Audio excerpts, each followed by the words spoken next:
So one of the major problems when I'm brewing coffees that I've experienced in the past, and when I looked at the data, not only from myself, but our team in competitions, I remember in 2019 when we were coaching and working with Heath, Australian brewer champion, and he presented these 3 beautiful coffees on the stage, scored really, really highly with 2 coffees, one of the top scores on that competition, but one of the coffees actually choked. Coffee choked, obviously scored very poorly. We could not understand for many months why this happened. He brewed hundreds of coffees. He's Australian brewer champion. Yet this happened on the most important day and the most important coffees. So often when I'm at home, I would actually see that this randomly will come in my coffees as well, that coffee simply would choke. As we grind the coffee, we see this husk inside the grinder. This husk is very light. When we are brewing the coffees, the water is pushing the husk to go to the bottom. The more we brew, the more husk we have at the bottom. Meaning that when we are doing the pour number 4, pour number 5, the last part of the extraction, there's already a lot of husk there. And this is what's causing this choking. So for me, we needed to see how we can solve it. I wanted to make more consistent coffees and have no issues with choking. So to solve the problem with choking, our Nucleus team has spent a lot of years, days, nights, weekends, to come up with the solutions. So the very first solution that we were looking at is the needles.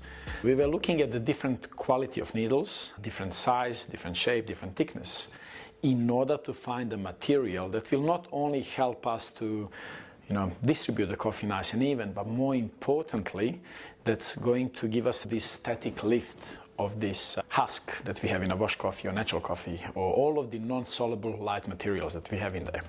Because we knew this was the goal we needed to bring on top of the brewer.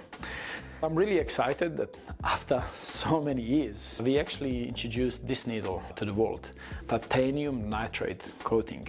This coating has 20% more static lift than any other material we've tested. It is 8 times harder than stainless that we currently use as a standard in the industry. So I'm very excited for this. The next step was to see how we can use the different shape. So not just the straight needling going at the bottom and doing the distribution, but what we can do to lift up even more static.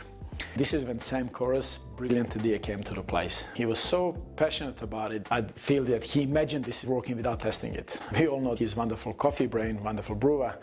When we received the first prototype, magic happened. Using the bloom with a fan, all of the statics were lifting up. They were pointed towards the walls, so as we start brewing, the husk is not going to the bottom, it's actually on the surface and sticking to the wall. The second problem was heavy blooming the coffees as well. So this is when I gone really deep in 2021 to brewing a lot of coffees at home, and realized that when I'm blooming some of the coffees, and even though some of these coffees have been 2, 4, 6, 8 weeks old, I get quite a bit of bubbles after the first bloom, meaning that 30 to 40 seconds of the extraction, these bubbles are coming out on the surface. A lot of us would think that these bubbles are coming due to the CO2, but after going really deep into this, I actually understood that these bubbles are coming because we don't evenly saturate the grinds.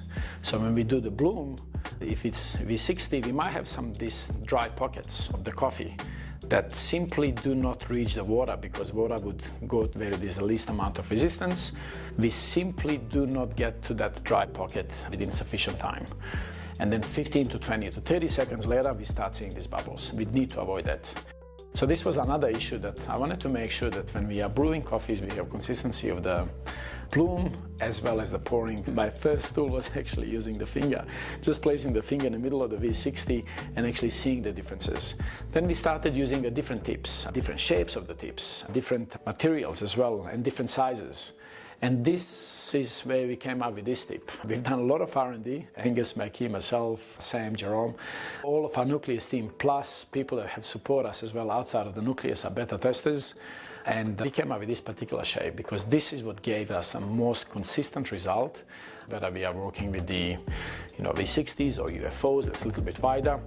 And this gave us full confidence we can wet saturate all of the grinds within 5 to 7 seconds, as opposed to 7+ seconds, and in some cases even 20-25 seconds. I think this is nice because this connects with everyday person rather than just talking to these high-level baristas. And then have a taste. And this way you can really start getting some really good conclusions and really understand what's happening inside of your brew bed. And because the more we know what's happening there is better control we have over what we serve. So enjoy it.